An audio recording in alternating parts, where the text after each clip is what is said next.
Hola, ¿cómo están? Hola, bienvenidos. Seguimos continuando aquí en las aventuras del Capital. Tu gustada sección, el capital. ¿Verdad? Sí, porque he visto los otros videos y Abdiel empieza así, bueno, ahora estoy hablando de esta cosa y no da Ajá, introducción. muy cortado. Entonces, Necesitamos un opening de anime. Hay que agarrar el de opening del presentación. anime de Marx y ponerlo aquí. Bueno, eso ayudaría, de cierta forma. Y ya, que sea nuestro intro. Bueno, pues empezamos, ¿no? Bueno, empiezo. Sí. Bueno, empezando el capítulo 3, titulado El dinero o la circulación de mercancías. Y la primera parte que nos tocaba en esta sesión es la medida de los valores, ¿no? De las páginas 115 a la 127. Y bueno, aquí en primer momento, Max supone al oro como la mercancía dineraria para fines prácticos, ¿no? Y bueno, la función de el dinero es proporcionar en el mundo de las mercancías el material para la expresión de su valor. Esto es decir, esto, esto quiere decir que para el valor de las mercancías, la medida colectiva del valor es el dinero. Y el dinero es la forma de manifestación necesaria de la medida del valor inherente a las mercancías. Y esto es el tiempo de trabajo. Como ustedes recordarán en las sesiones pasadas, hemos quedado de que la manera de tener el valor de uso de una mercancía es en el tiempo de trabajo, ¿no? Entonces, la expresión del valor de una mercancía en oro constituye su precio. Esto es su forma de dinero, ¿no? Y aquí se puede dar el ejemplo de que una tonelada de hierro es igual a 2 onzas de oro, ¿no? Esto está basado también en... Bueno, esto se puede, ¿cómo se dice? Esto se puede traspolar a diferentes cosas, ¿no? Pero también tiene una vigencia social. Y bueno, en esta función de medida colectiva del valor, el dinero sirve como dinero, pero de manera ideal. O sea, no es algo abstracto.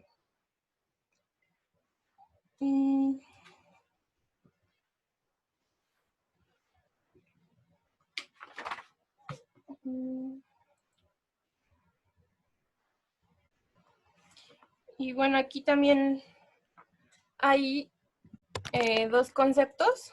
A ver, espérenme, es que ya me perdí. Que es el patrón de precios y la medida de valor.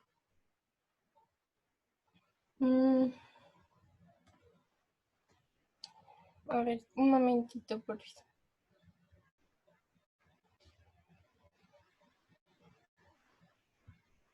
Oye.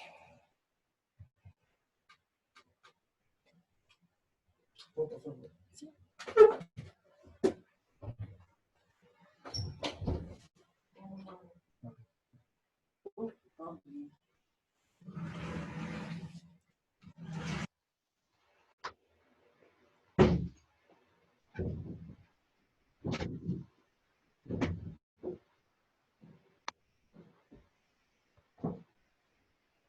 Oye, es que tenía ¿cómo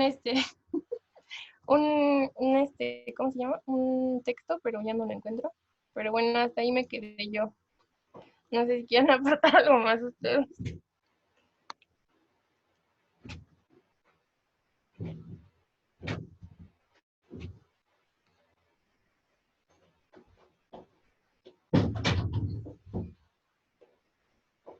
¿Sí me escuchan? Sí, te escuchamos. De hecho, a mí me surgen así como preguntas porque lo que hice fue algo muy parecido al ejercicio pasado de comparar las versiones de los diferentes capítulos, ¿no? Y me llevé con algunas cosas que están en el de Fondo de Cultura Económica, cuando, bueno, en este libro es la página 57, pero en el de, en el de siglo XXI me parece que 116, cuando dice el dinero no tiene precio, ¿no? Y precisamente yo creo que es una de las cosas con las que nosotros hay que quedar, porque antes de hablar de esta diferenciación que hace Brenda respecto a las onzas, va a empezar a hablar de lo que es la mercancía dineraria, ¿no? Entonces a mí me llevó de un lado a otro. O sea, no tiene precio, pero es una mercancía dineraria. ¿Cómo se explica eso, no? Obviamente desde mis pocos estudios de marxismo, este, que son lo que he llevado con ustedes hasta ahora, ¿no? Y otras lecturas que he hecho, pero por mi parte, creo que sería una buena pregunta para quienes ya tienen digamos, camino en o más recorrido, ¿no? En lo que es el marxismo, que son de las cosas que me han gustado mucho de este círculo de lectura. Entonces, a lo mejor podremos como ir así, o alguien que lo haya desmenuzado a más, podría dar como la explicación, no sé cómo ven ustedes.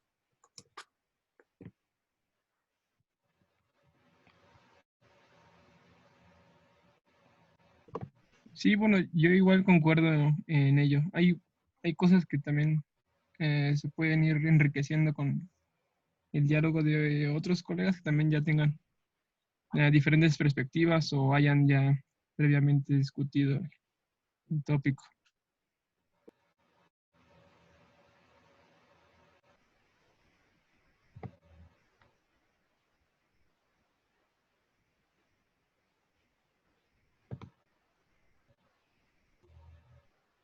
Digo, otra de las dudas también que yo quisiera aportar es precisamente en el segundo párrafo, cuando habla de la conmensurabilidad respecto a la mercancía y al dinero, ¿no? O sea, aquí la pregunta es, ¿cuál es lo conmensurable? Dice Marx que realmente es el dinero por obra de la mercancía y no al revés, como está escrito digamos, en la primera parte, ¿no?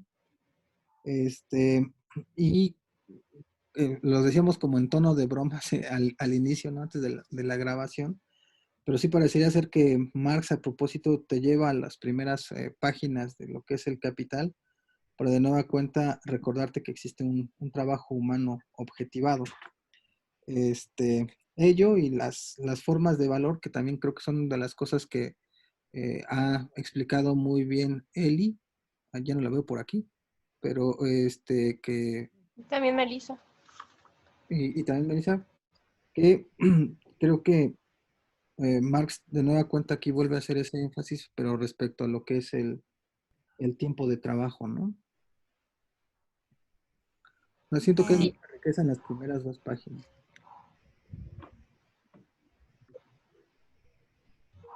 Ajá, es que lo que pasa es que, o sea, el valor de uso de cada una de las mercancías eh, se ve en la cantidad de trabajo que, en la que, en la fuerza productiva de trabajo que se necesitó, ya sea mucha fuerza productiva de trabajo o poca, y en la cantidad de trabajo que se necesitó para hacer esa mercancía. Entonces, ahí, ya, y junto con el intercambio, que fue el capítulo que tú expusiste, Abdiel, se dan las dos funciones del dinero, que es el dinero como una medida de los valores de las mercancías. O sea, es como si las mercancías se pusieran de acuerdo y dijeran, vamos a variar nuestras equivalencias, o sea, en este caso sería la forma relativa y la equivalente, con el capítulo 1 del libro, pero las vamos a fijar en un patrón de precios, que sería la segunda función del dinero, que es como es fijar determinado peso en oro como unidad de medida, ¿no? Entonces, ahí se puede ver, yo creo que en esta parte donde da definición de lo que es el dinero, se ve, o sea, sí toma en parte del capítulo 1 y un poquito del 2, ¿no? Que es lo que dijiste de este párrafo, ¿no? Y, ¿dónde está? La expresión, no, a ver, espera.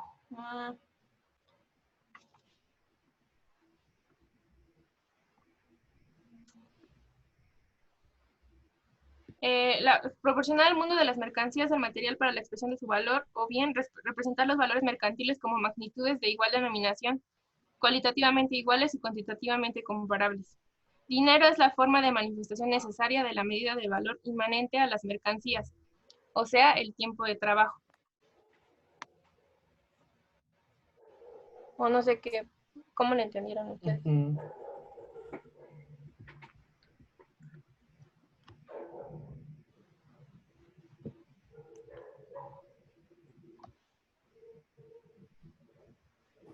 Sí, yo alcanzo a entender más o menos, o sea, y creo que lo expone en algún momento el propio Marx con sus formulitas en donde pone MDM,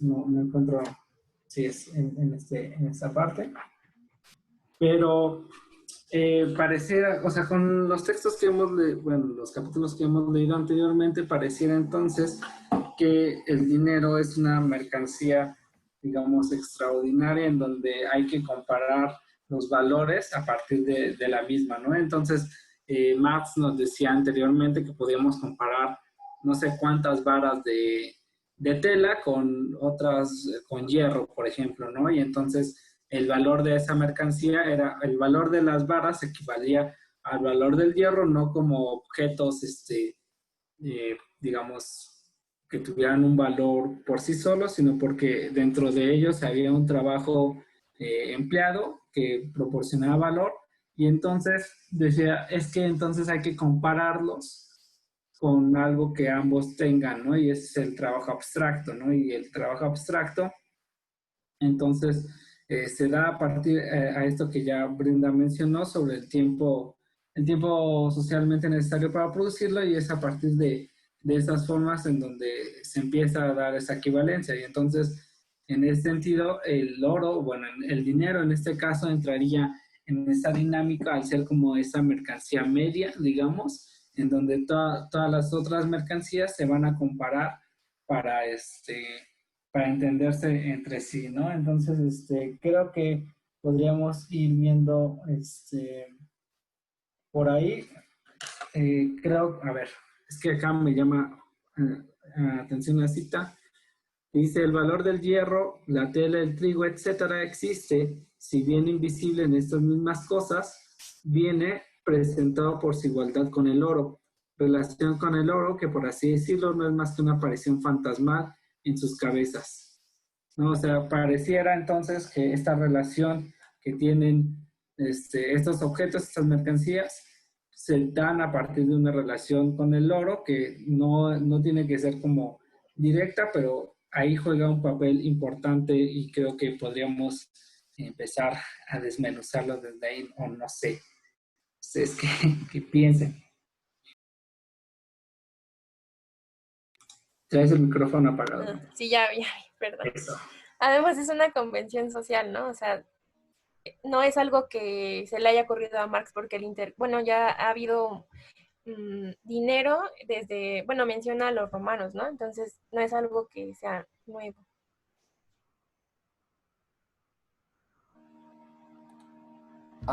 Eli me acaba de escribir y dice que la disculpen, pero llovió muy fuerte en su casa y se fue la luz y se cayó el internet, entonces que tuvo que salir. Pero que en cuanto regrese, regresará. Perfecto, muchas gracias, Carlos. Vientos. Creo que también hay que poner atención a un concepto que va a ser fundamental, que va introduciendo Marx, digamos, poco a poco, y que justo en este capítulo tiene, yo creo que, o empieza a tener mucho significado, que es el concepto de precio, y es precisamente respecto a cómo se empieza a observar el precio de la mercancía, valga la expresión, ya teniendo una equivalencia muy, muy precisa con el oro, ¿no? Ya como, no sé si decirlo si esté bien, pero ya como un patrón que de alguna manera va a determinar el cambio del valor, o va a empezarse a ver como medida de valor a través de lo que es un criterio, ¿no?, económico, que se llama Ceteris Paribus, que quiere decir que si las condiciones no varían, esto permanece, y que estos precios van a empezar a ajustarse, van a aumentar de manera generalizada si se mantiene constante el valor del dinero y aumentan los valores de las mercancías. Pero lo que más me llamó la atención es algo que más adelante señala en la página 121 del, del siglo XXI, cuando dice: las denominaciones dinerarias de los pesos metálicos se separan gradualmente de sus primitivas denominaciones ponderales, y señala tres razones principales, ¿no? Introducción del dinero extranjero, esa es una. La otra es: a medida que se desarrolla la riqueza, el metal menos preciso se ve desplazado por el más preciso en función de medir el valor. Eso creo que sigue siendo muy, muy vigente. Y el tres que identifiqué: la falsificación del dinero por parte de los príncipes. Siento que estas tres prácticas siguen presentes en la actualidad, y que va a acabar de alguna manera casi en el capítulo diciendo que el precio mismo, ya como concepto, es la denominación dineraria del trabajo objetivado de la mercancía. Entonces, siento que ese concepto de precio va a ser fundamental, por lo menos para comprender este capítulo. Supongo que más adelante se va a utilizar más, así como la cuestión del trabajo objetivado, que es a lo que nos regresan a las líneas atrás. Pero sí siento que va tejiendo Marx muy fino lo que más adelante, lo que nos va explicando más adelante, ¿no? Es como ese cúmulo de conocimiento que, si uno empieza, o desde mi perspectiva, yo si hubiera iniciado desde este capítulo 3, no hubiera entendido, bueno, se me complica entenderle, ¿no? Pero le hubiera entendido menos.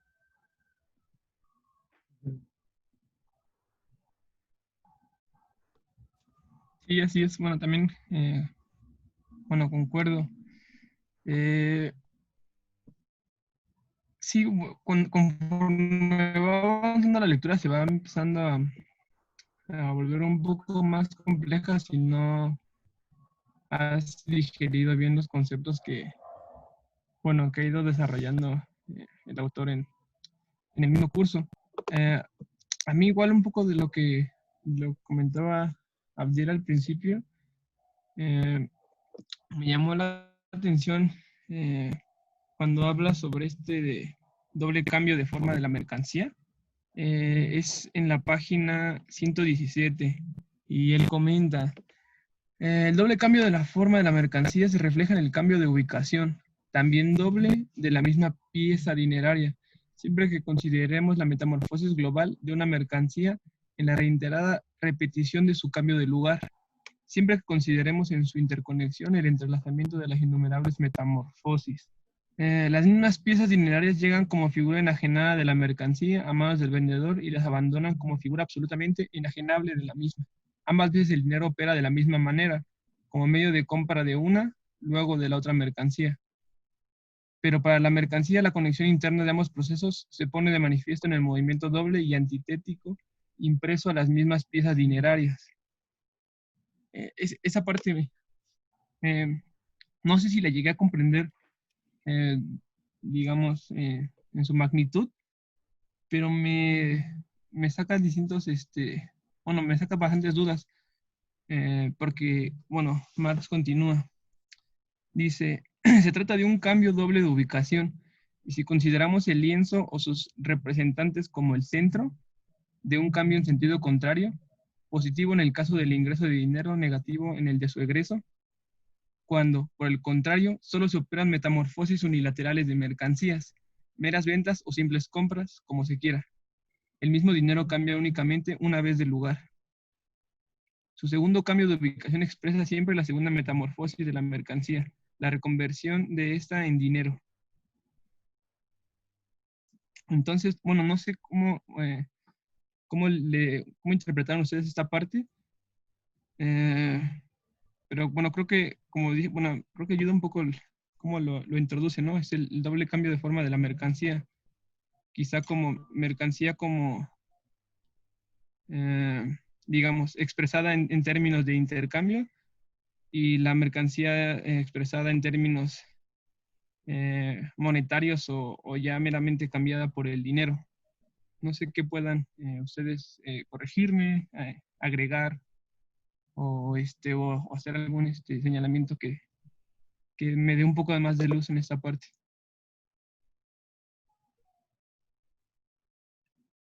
¿En qué parte dices que está?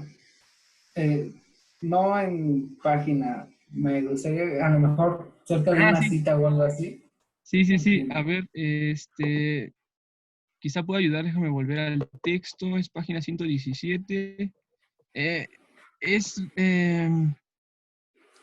digamos, en la página 115, o sea, dos antes, empieza el apartado B, el curso del dinero. Entonces viene, bueno, en la otra versión que tienes, tal vez venga dos páginas después de eso. Viene como a la mitad del texto. Es que creo que te nos adelantaste en la lectura, Carlos, porque yo en la 115 inicia el capítulo 3, el dinero o la circulación de mercancías. ¿Qué 1, versión tienes? medida del valor. ¿Sí? Sí, porque Yo tengo la versión de siglo XXI y la estoy leyendo desde mi compu y no me aparece esa parte. No sé cuál tienes tú, Carlos. sí, es que creo que sí te nos adelantaste, ¿no? Porque es cuando habla de A y B, ¿no? Y esa parte es del apartado 2. No sé si te nos adelantaste tantito, pero igual podríamos... No, entonces, bueno, olvídenlo. Olviden un poco eso. Bueno, sí me quedé un poco con el señalamiento que habían subido en la semana de las páginas, pero no estuve, como no logré ver no pude ponerme al tanto con el de la semana pasada, no tuve tiempo para darle la lectura. Ok.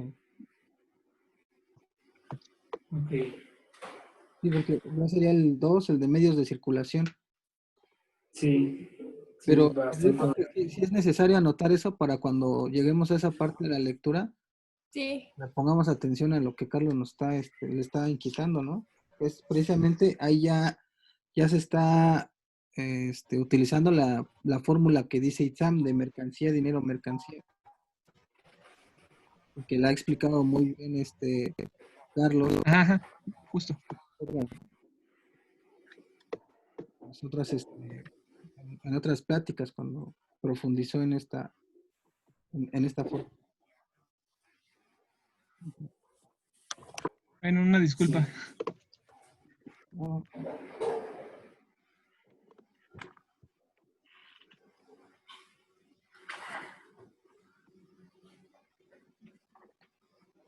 mm. Yo tengo una duda, ya en la última parte de esto que nos tocó leer, dice Asai Bene Trascorsa. ¿Alguien tiene la traducción de eso?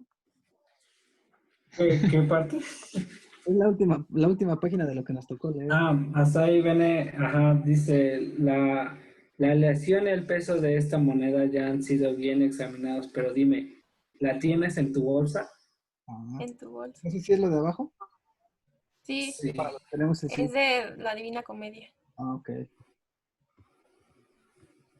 exactamente. Ok. Pues yo quisiera hacer unas anotaciones en cierta parte del texto. Es específicamente la página 125. donde ya se habla de la forma del precio. Bueno, creo que este texto, yo tengo entendido que lo más difícil en realidad de leer el Capital, sobre todo el tomo 1, son los primeros 3 apartados. Y de esos 3 primeros apartados, el tercero tiene una complejidad singular. De hecho, yo creo que el primero no es tan complicado como se piensa. El 2 es bastante corto y bastante sintético, pero el 3, que es donde se pone a analizar el dinero, me parece que es un poco desordenado y a veces un poco confuso. Pero, porque tengo entendido que gran parte de la teoría monetaria de Marx, o sea, no está desarrollada en el Capital, sino que la desarrolló en una obra previa, que es la contribución a la crítica de la economía política. Entonces pienso que este es un capítulo pues, de difícil lectura de alguna forma. Lo bueno es que lo estamos leyendo poco a poco, pero lo que quería decir es que en este capítulo, además de analizar el dinero, va introduciendo algunos conceptos que me parecen importantes para poder entender el dinero en sí. O sea, ya tuvimos una parte donde se analizó la mercancía, que fue el primer capítulo, una segunda capítulo donde analizamos un poco el mercado y el intercambio, y este tercero está dedicado al dinero y a cómo hacen las mercancías para circular.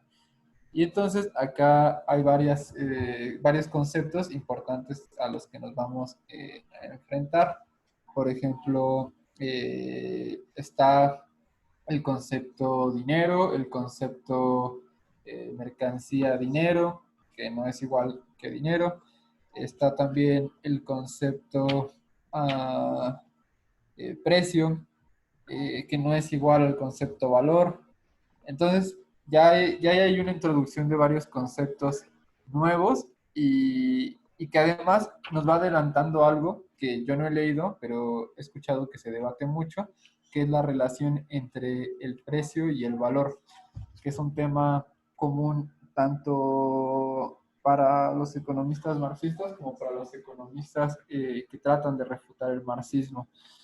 Y específicamente quiero ir directo a una cita de la página 125, que me parece bastante interesante. Ya están en la 125.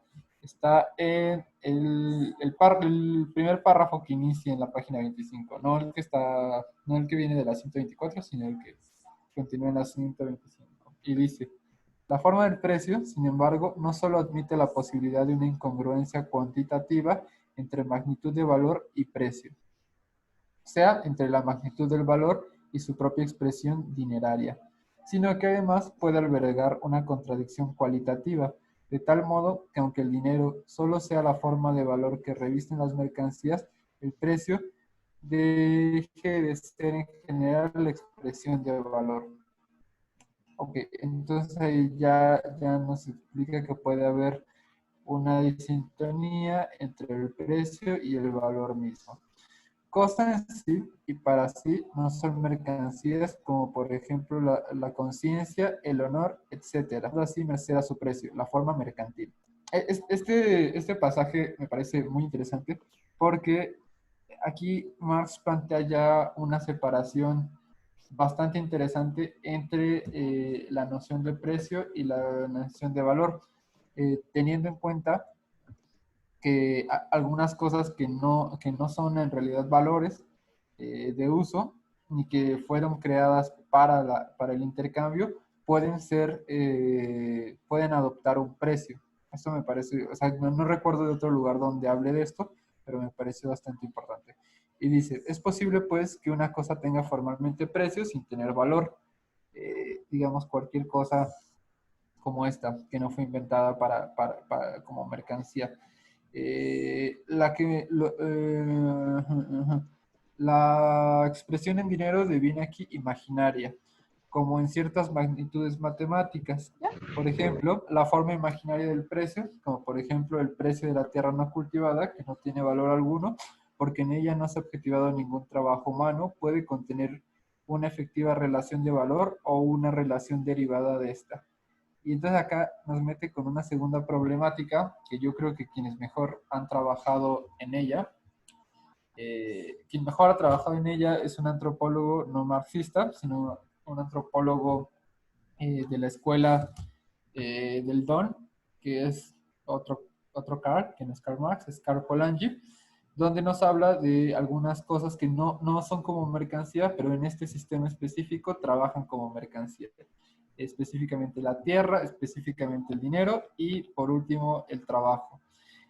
Entonces, aquí yo creo que ya nos está adelantando para una conclusión que más adelante se va a dar, no sé en qué parte, la verdad no me acuerdo, y es el hecho de estas cosas que no nacen para ser mercancía, pero que tienen un tratamiento de mercancía, y que no solamente tienen un tratamiento de mercancía, sino que se les impone una etiqueta con su precio.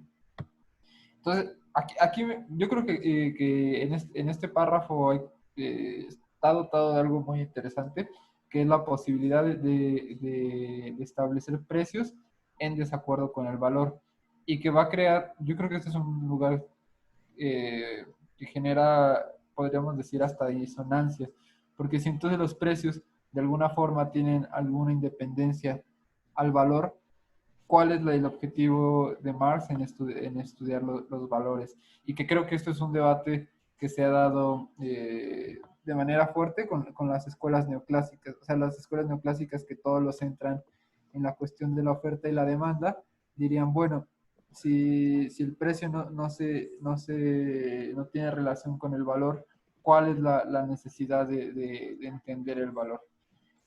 Aquí lo dejaría yo.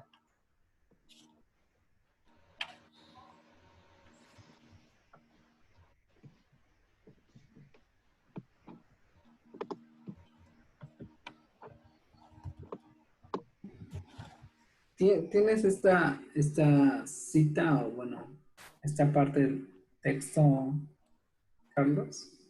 ¿Cuál parte del texto? Esta que acabas de leer sobre Ah, sí, está en la puede página, haber, está en la página 125. ¿tienes más o menos por qué Justo, cita? Porque justo donde está la cita de la Divina Comedia, 2 párrafos antes. 2 párrafos antes, ajá, exacto. Sí, es casi lo último antes de terminar el Bueno, apartado. oye, Abdiel, de la versión que me mandaste, ¿qué página sería entonces?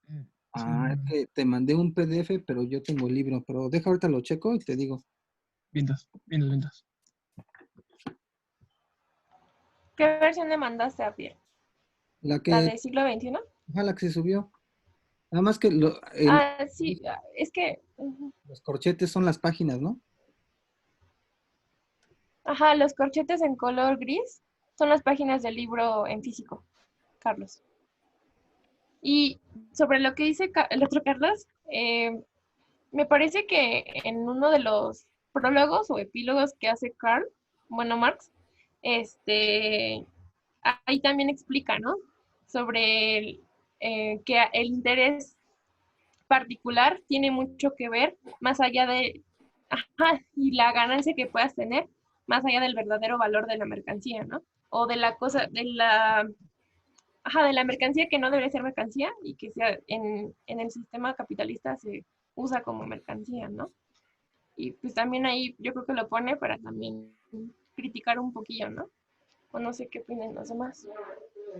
sí, es que estaba pensando, por ejemplo, la otra vez que estábamos platicando sobre el fetichismo de la mercancía, en justamente eso, ¿no? Como el dinero, o sea, porque al final de cuentas el sistema de precios se basa, o sea, no tiene que ver directamente con el dinero, pero sí. ¿A qué me refiero? A que pues es a partir del dinero en donde se dan estas relaciones que decía Carlos, bueno, que decía Carlos citando a Marx, que puede haber cosas que no son mercancías, pero se pueden tratar como tales, o sea, no hay un valor ahí, pero yo creo que tendría que ver, por ejemplo, con esta cuestión del fetichismo, ¿no? Y pensar que el dinero o en esta cuestión es una forma fetichista, ¿no? O sea, tratarlo como mercancía y entonces por ahí a lo mejor, no sé, se me está ocurriendo ahora, y podríamos ver por qué se da esta relación diferente entre el valor y el sistema, el precio, ¿no? Porque el precio ya es una cuestión ya fetichizada, y entonces al ser ya fetichizada, ya puede incluirse en otras formas de no mercancía, ¿no? Y entonces que decías, ¿no? Bueno, puede ser el trabajo, o el trabajo, lo discutimos la vez pasada, ¿no? Se convierte en mercancía no porque sea como tal, o sea, produce valor, pero no es que el trabajo mismo, la fuerza misma sea mercancía, pero tiene este valor fetichista, ¿no? Esta forma que oculta, digamos, que la hace a partir de la relación de los precios, ¿no? En relacionar las mercancías que sí son elaboradas a partir del trabajo, y otras cosas que no, que a lo mejor llevan, es que no sé si decirlo, tiempo, pero no llevan una producción, o sea, no hay un sistema de producción ahí implícito. Entonces, no sé, a lo mejor lo podríamos relacionar esa parte, o ya me estoy viendo mucho, pero es lo que yo estaba como pensando con lo que acabas de ver, que es muy interesante esta parte, ¿no?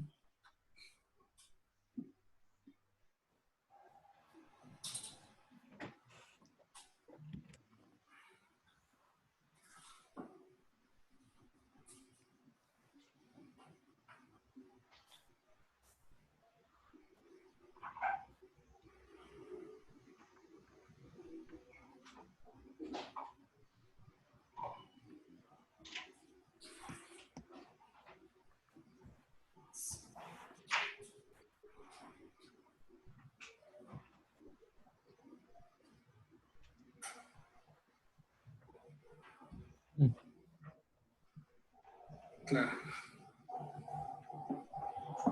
Yes.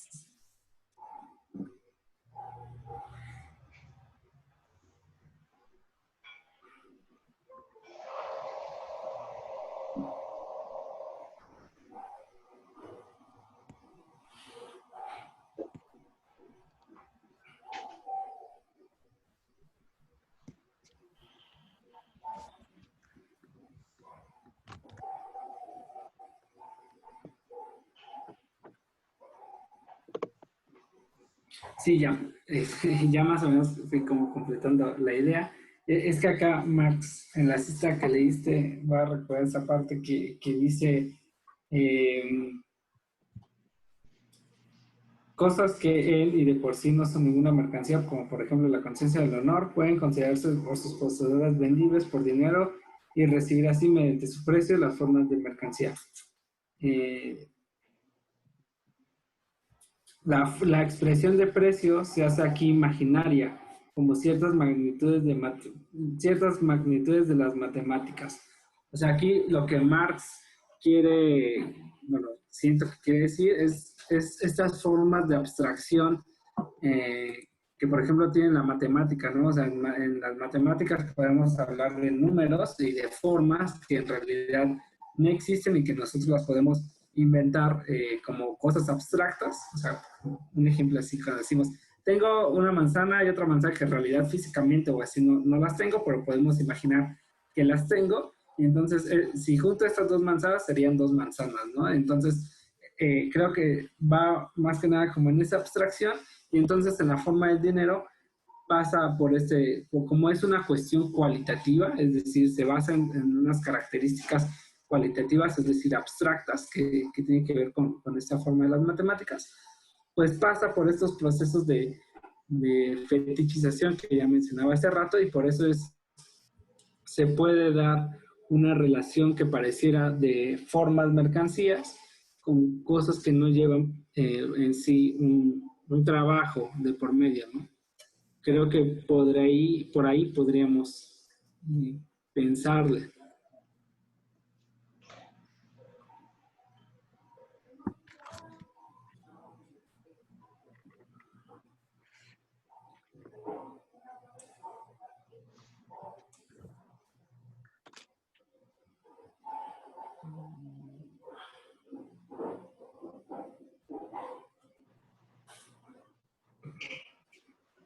Creo que también hay otra parte a la que podemos poner atención, que es al pie de página número 50, primero del capítulo, cuando hace dos cosas, yo creo que muy interesantes, Marx.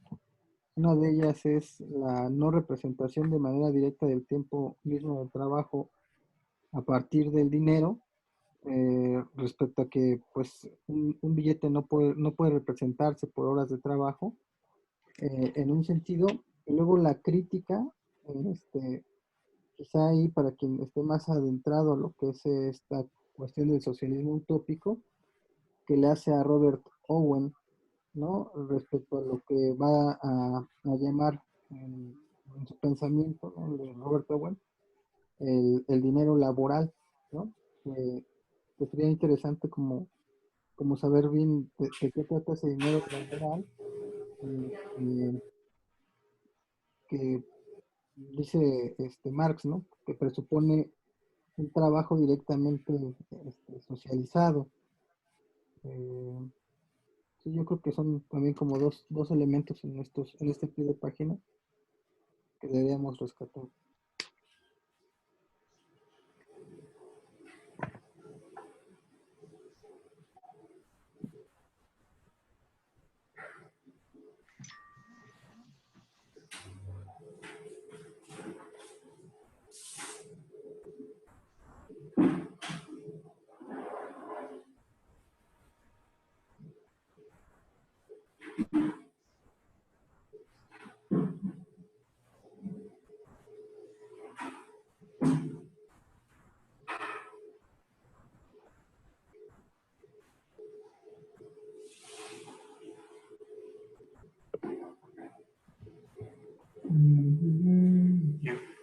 Bien, revisando un poco ahora ya que me adecué más a lo que se está leyendo, recuperando el señalamiento que nos partió Carlos sobre, bueno, sobre si el precio tiene una independencia del valor. Bueno, ¿para qué estudiar este mismo, no? ¿Para qué estudiar el valor? Ahora que leo justamente aquí en la página 125, que dice, al transformarse en precio la magnitud del valor, estas relaciones necesarias se ponen de manifiesto como la relación de intercambio de una mercancía con la mercancía dineraria existente al margen de ella. Pero en esta relación tanto puede expresarse la magnitud del valor de la mercancía como el más o el menos por el que en determinadas circunstancias puede enajenarse. Por tanto, en la forma misma del precio está implícita la posibilidad de una incongruencia cuantitativa, de una divergencia entre el precio y la magnitud del valor. No se trata, en modo alguno, de un defecto de esa forma, sino que al contrario, es eso lo que la adecua a un modo de producción en el cual la norma solo puede imponerse como ley promedial que, en medio de la carencia de normas, actúa ciegamente. Bueno, esto me llamó la atención un tanto por lo que nos comentaba Carlos, y por lo que traté ahorita de ir digiriendo de los comentarios bueno, que acompañaron. No sé cómo ustedes le dan esta última lectura a eso último, ¿no? Bueno, o sea, si hay una, digamos, si hay esta posibilidad que ya, como lo maneja el texto, está implícita, de una incongruencia cuantitativa, o sea, ¿cómo se leería esto último, ¿no? Sino que al contrario es eso lo que adecua a un modo de producción en el cual la norma solo puede imponerse como ley promedial, que en medio de carencia de normas actúa ciegamente. O sea, es algo que, bueno, Marx lo explica como algo que se usa de manera, o más bien que se aplica de manera consensuada, pero que es necesario para para el capitalismo, o de qué manera ustedes entienden esta parte de que se actúa ciegamente.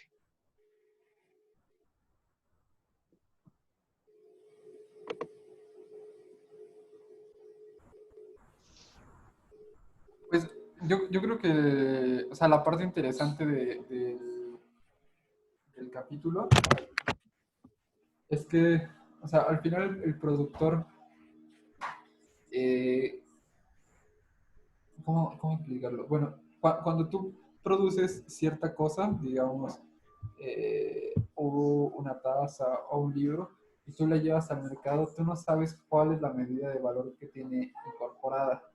De hecho, esto es algo muy complicado. eh, Pensándola en una teoría del valor trabajo, y no solamente en una teoría del valor trabajo, porque en una teoría del valor trabajo vulgar diríamos como, bueno, una taza la hice en 2 horas, entonces ese sería el tiempo de trabajo. Pero no, aquí estamos hablando de valor, una teoría del valor trabajo, que no solamente requiere el momento exacto de la producción de la taza, sino que absorbe varias cosas del tiempo de la producción de los materiales previos, etcétera, etcétera. Entonces, cuando la persona lleva ese producto al mercado, en realidad no sabe cuánto valor incorporado tiene una cosa. Y la pone en el mercado con un precio, pero este precio es un precio imaginario, que creo que es a lo que señala el capítulo, es un precio imaginario. Y este precio imaginario al final termina siendo, ¿cómo decirlo?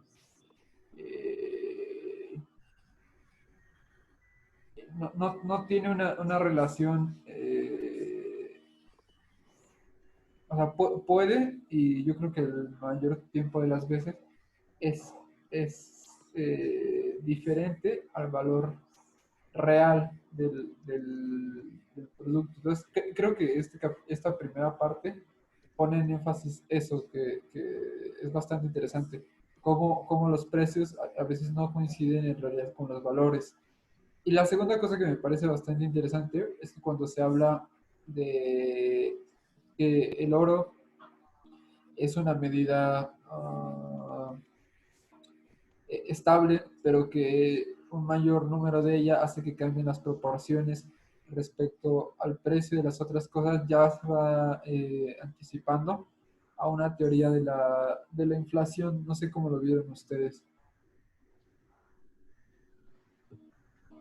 Y yo también estaba pensando en la inflación, justo cuando, en esta parte, pero regresando un poquito a lo de Carlos, el otro Carlos, este, justo esta actuación ciega la empecé a observar más como a que señala Marx que no hay leyes que puedan detener a la ley promedial, ¿no? Es decir, a la misma ley del mercado, ¿no? O algo que genere, digamos, una constante en ganancias o algo así, yo me lo imagino, ¿no? Lo voy a poner ya con mis palabras, como yo lo entendí, para no poner cosas que Marx no dijo.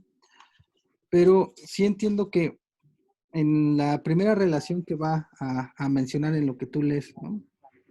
Una relación de intercambio de la mercancía con dinero, ¿no? Una mercancía con la mercancía dinero, hay ya como tal una transformación de lo que es el precio en, ¿cómo decirlo? Pues en una magnitud, ¿no? Es decir, en algo que ya es medible. Ujú. Y bueno, ahí sería como cuestión de profundizar en la misma cita que mencionas, cómo es que en el precio mismo, se encuentra la posibilidad de una incongruencia cuantitativa, ¿no? Que es precisamente lo que marca respecto a lo que es el precio y la magnitud de valor, ¿no? Es decir, la pregunta es cómo un precio puede determinar una magnitud de valor. Y eso se supone que, o lo entiendo, que lo resuelve Marx, y dice, pues no es que se determine como tal, sino que es la ley promedial la que dice cuál es ese precio, ¿no? Y por eso siento que se actúa de manera ciega. Como no hay otra cosa que norme eso, es la ley promedial la que llega y pues lo norma, ¿no? O lo establece. Ya. Sí, sí, sí.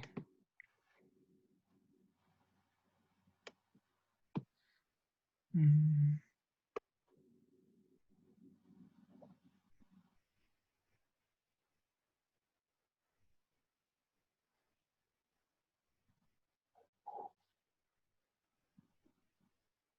Y lo de la inflación que mencionó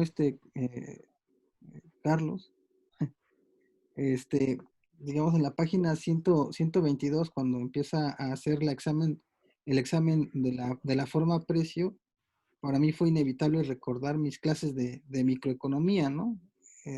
Perdón, Marx, pero este, lo veo porque en el punto 3, ¿no? De la página 122, la falsificación de dinero por parte de los príncipes, que dice que ha sido practicada secularmente, pues no es otra cosa más que meter dinero en circulación, ¿no? Y lo cual pues va a alterar de alguna manera los precios. Digo, yo no soy economista de formación, pero eso es algo que sí hemos aprendido, ¿no?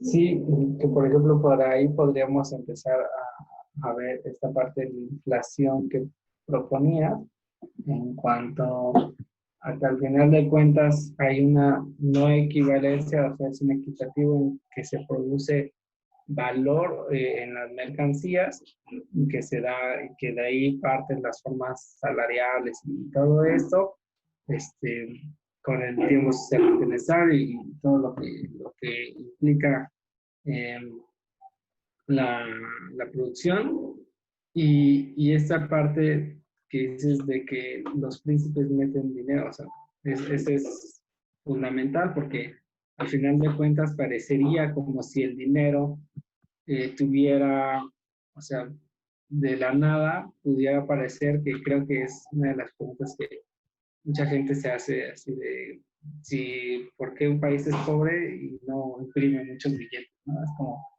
de una de las preguntas que mucha gente podría hacer, incluso nosotros, y entonces más bien habría que pensar que no produce valor, ¿no? O sea, está pensado más como una mercancía en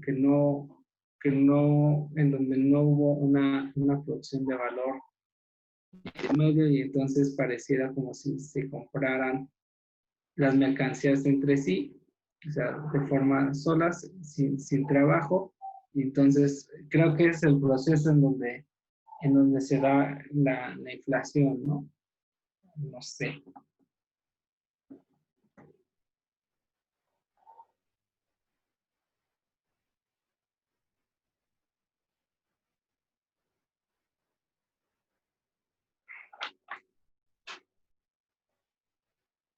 sí, bueno, ahora que comentan un poco sobre eso, bueno, el darme cuenta que igual me adelanté un poco en la lectura, más adelante igual comenta, bueno, el texto, bueno, explica distintas formas por las cuales se, se van, bueno, van teniendo una complementariedad, digamos, esas, pues se podría decir que esas mismas variantes, que fue justamente la, la idea que les expuse al principio, pero ya, bueno, ya pasándolo bien a las páginas, haciendo ese cambio que me hicieron observar, es en la página 142. Pero bueno, yo creo que ya en la próxima semana nos tocará, tal vez dentro de dos, bueno, llegar a ese punto. Pero sí es un poco igual lo que nos comentaba Abdiel. Igual cuando empecé a leer esto, bueno, recordé mis clases eh, bueno, de microeconomía, que eran muy aburridas en realidad, pero que pues de cierta forma hay cosas que se te quedan bastante cuando empiezas a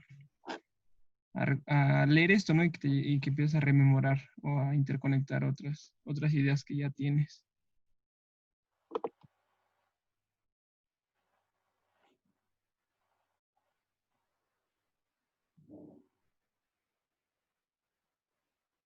Y creo que también otra de las cosas es la forma en la que se representa el dinero a través de lo que es el metal, y que ahora sí que yendo de adelante para atrás, en el punto 2 habla precisamente de este desplazamiento de lo que es un material por otro, ¿no? En este caso, como el cobre es desplazado por la plata y la plata a su vez por el oro. En esto solamente si hay como un desarrollo de la riqueza, supongo que en un país. Y mm, quizá también me quedo con esta pregunta respecto a, eh, creo que es el capítulo 1, ¿no? Esto sería como regresar atrás. ¿Qué se necesita para que algo sea mercancía? ¿No? Y lo digo por el primer comentario que realicé en torno a lo que es el dinero. ¿Se podría considerar el billete como se mantiene en las carteras o en el pantalón? O sea, el billete en sí como una mercancía, ¿no? O sea, se me vino esa pregunta al respecto también de la primera cita de este capítulo, porque sería, pues, ¿qué trabajo hay detrás de ese billete como para que solo por tener un pictograma de ahora de Benito Juárez, sepamos que vale 500 pesos, ¿no? Entonces me hace preguntar de entrada, ¿dónde en ese billete de Benito Juárez está el valor de uso y el valor de cambio, ¿no? O dónde lo encontramos. Digo, sé que hay una representación, eso creo que es parte o esencia, pero me hizo pensar en el billete como tal. Eh, yo, yo les quiero leer algo que estaba ahorita revisando el libro para entender el Capital de Marx y encontré algo interesante. Y se los voy a leer, solamente que me voy a ir como un poco cortado porque está en portugués. Entonces voy a ir haciendo la traducción en español al mismo tiempo. Y dice que tiene que ver además con lo que dice, con lo que nos está mencionando Abdiel, que dice, no hay ninguna teoría explícita del Estado en el Capital, pero si mapeamos sus diversas concurrencias a lo largo del texto, veremos claramente que el Estado ejerce funciones esenciales en el interior del sistema de producción capitalista. Una de estas funciones, una de las funciones más importantes del Estado, como veremos, ha sido la organización del sistema monetario, regulando la moneda y manteniendo el sistema monetario efectivo y estable. Y hace una cita que os la voy a intentar traducir, pero no creo que sea igual que en el texto. Dice, esos procesos históricos transforman en hábito popular la separación entre la denominación monetaria de los pesos metálicos y los nombres de las medidas habituales de peso, con un patrón monetario y, por un lado, puramente convencional, más por el otro necesita de la validez universal. Este es, por un lugar, regulado por ley. Y después, creo que acaba la parte más importante. O sea, aquí en esta primera parte de lo que nos plantea Harvey, que tuve que meterlo o sea, porque en realidad no estaba como un poco entendiendo bien el capítulo. Existe esta cosa que Abdiel llamó un billete que tiene un símbolo, y este símbolo tiene una representación, y esta representación es una representación social. O sea, si yo voy con 500 pesos a la casa de Abdiel, van a valer lo mismo para Abdiel, van a valer lo mismo en la casa de Abdiel que en la casa de Ipsan o que en la casa de Héctor. Porque hay una aceptación socializada de que en ese objeto específico se encuentran revestidos 500 pesos. Y que de alguna forma, o sea, nosotros en realidad solamente lo usamos como un mecanismo, pero quien establece un poco, o sea, ahí tenemos una medida formulada por el Estado, pero que además es de alguna forma regulada. Y después el mismo texto dice que la denominación monetaria al final de esto es un constructo fetichista, que es uno de los conceptos que ya hemos ido trabajando. Entonces aquí ya hay algo muy interesante. Volviendo un poco al ejemplo que él había trabajado hace tiempo, cuando nosotros hacemos referencia a una moneda o a un billete, no, su valor no es el valor, o sea, tiene un valor, claro, que es el de su producción, pero este valor no coincide en realidad con este carácter social que le imprimimos. Por ejemplo, la moneda de un peso, su valor no es exactamente el de un peso, sino que tiene un valor fetichizado que ha sido impulsado de otra manera y ha sido impulsado con el objetivo de ser un mecanismo de cambio. Y de hecho, esto se ve expresado cuando el texto tiene una cita muy parecida a lo que voy a leer a continuación, que dice: el nombre de algo es totalmente exterior a su naturaleza. No sé nada de un hombre cuando lo único que sé de él es que se llama Jacob. Creo que en el texto dice Joaquín. Del mismo modo, en las denominaciones monetarias libro, talero, franco, ducado, desaparece toda señal de la relación de valor. Entonces, eso es lo que, o sea, yo creo que este una cita importante, parece una cita un poco extraña, pero creo que ejemplifica bien el dinero. O sea, el decir que esto es un peso o estos son 10 pesos no tiene ninguna relación directa con el valor en sí de este objeto que usamos como dinero. Y sigo leyendo. O sea, la relación con el tiempo de trabajo socialmente necesario es, aún por encima, disimulado por esas denominaciones monetarias. Y aquí entramos al precio, que es de lo que estamos hablando específicamente en este capítulo. El precio, concluye Marx, es la denominación monetaria del trabajo objetivado en la mercancía. La denominación monetaria no es lo mismo que la mercancía dinero, y su relación con el valor como tiempo de trabajo socialmente necesario se torna cada vez más opaca. Pero es importante recordar la definición de precio como la denominación monetaria del trabajo incorporada en una mercancía. Entonces, aquí ya nos plantea un problema aún mayor en torno a la cuestión del valor y cómo el valor queda oculto bajo varias relaciones fetichistas. O sea, ya vimos que existe un fetichismo específico de la mercancía, pero aquí hay un segundo proceso de fetichización al imponerle a una mercancía un precio, ya que como habíamos dicho anteriormente, ese precio puede no tener una relación directa con el valor de las mercancías. Y ya, ahí lo dejaría un poquito.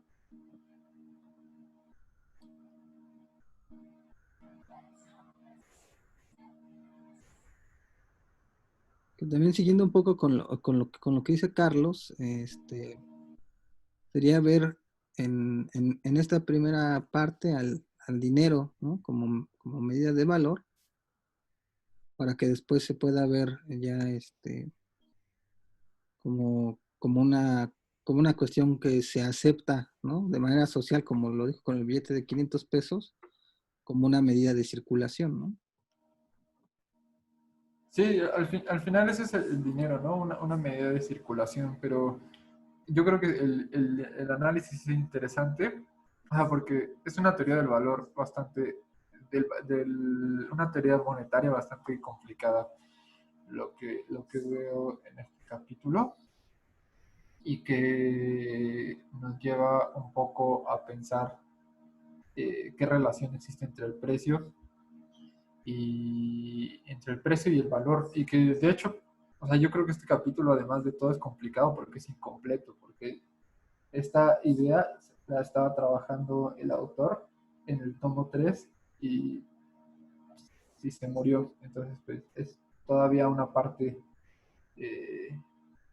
¿cómo decirlo? Inconclusa. De hecho, estoy preparándome para un examen y estaba leyendo en la tarde a un economista que se llama Eric Roll, y también he estado leyendo en estos días a Maurice Dobb. O sea, leo estos dos textos para no tener una visión totalmente marxista de otros economistas, ni una versión, pues no sé si Roll es keynesiano o liberal, pero para no tener una visión de este lado totalmente de los autores, sino tener un punto medio de comparación. Entonces, ambos autores llegaban a esa conclusión de que al final la relación entre precio y valor en Marx no es muy clara, es bastante nebulosa, y eso ha generado un montón de críticas al trabajo, al trabajo del autor.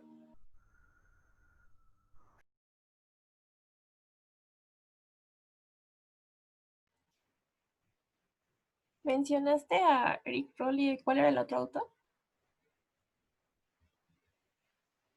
A Maurice Dobb. Los escribo aquí al lado y les pongo cómo se llaman los libros. Sí, porque yo no los conozco. Gracias. Gracias, Carlos, gracias.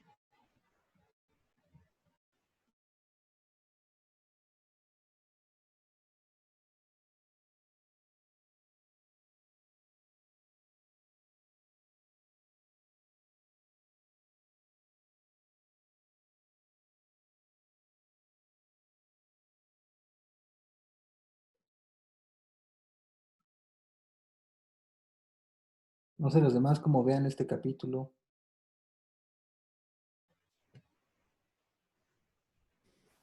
Pues no sé, igual está como, muy extraño porque no vislumbra, o sea, a lo mejor sí, pero nosotros no le estamos cachando, a lo mejor, yo creo que, no, que a Carlos, el que nos estaba ya aventando la segunda parte, y a lo mejor por ahí ya nos irá iluminando un poco más, porque sí, como que está costando trabajillo pensarlo.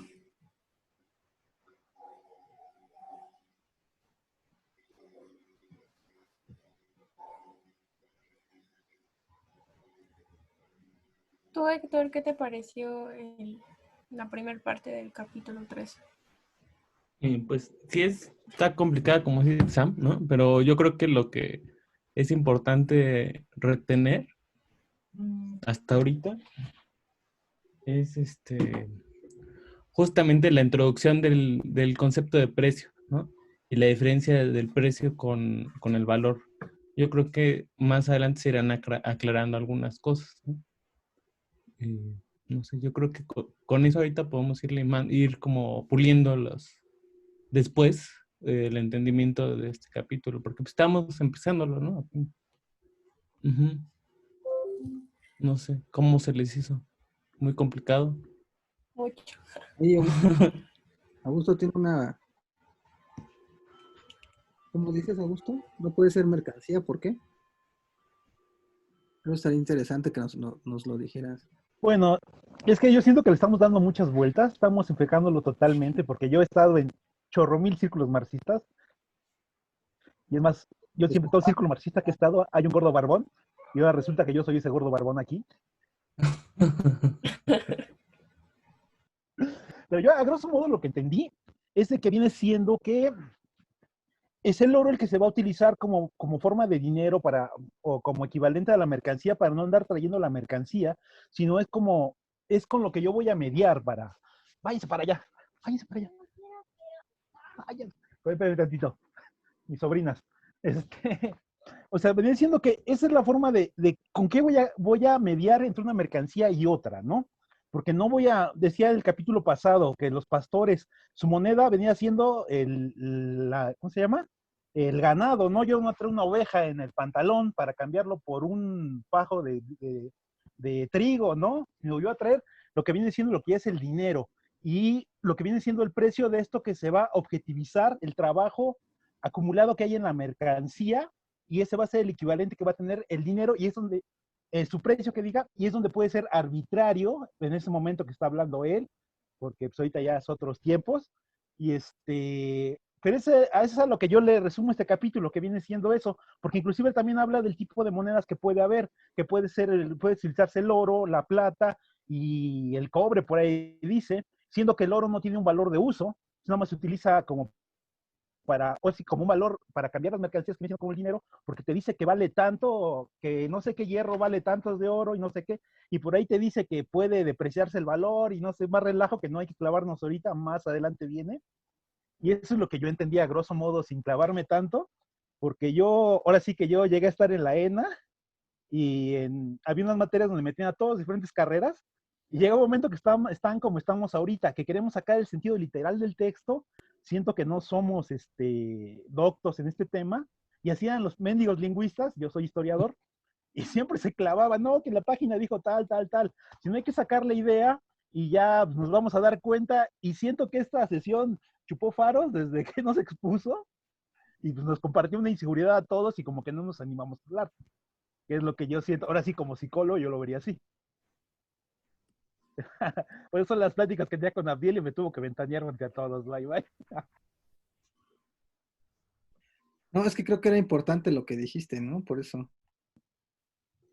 Pero no se claven, o sea, saquen la idea totalmente y más adelante vamos a avanzar poco a poco, porque así Marx hizo el capital de lo pequeño a lo macro se va. Y pues ya, sería todo. Vientos, vientos. Gracias por el consejo. Se aprecia.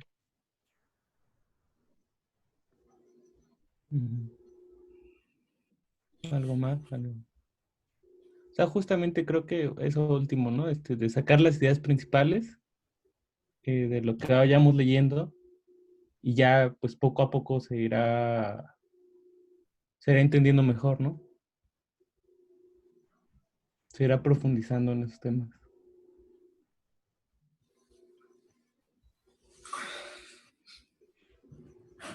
Va que va.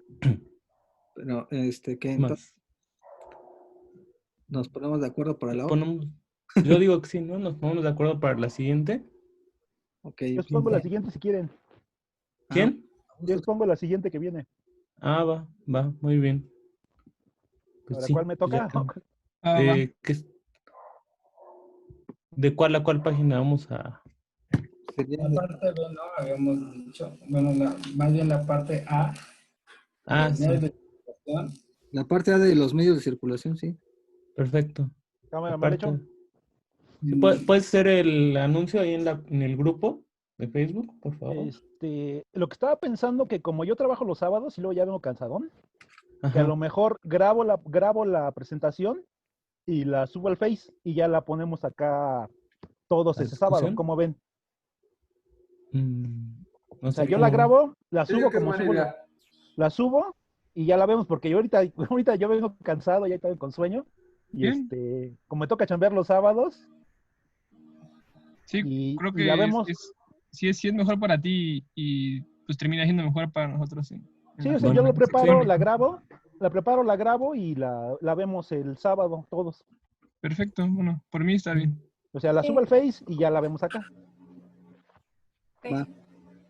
Ok, perfecto. Yo creo que sería del punto A al punto B, ¿no? O sea, que eso es más o menos como ahí 10 cuartillos. Bueno, acá son como 3 cuartillos más o menos.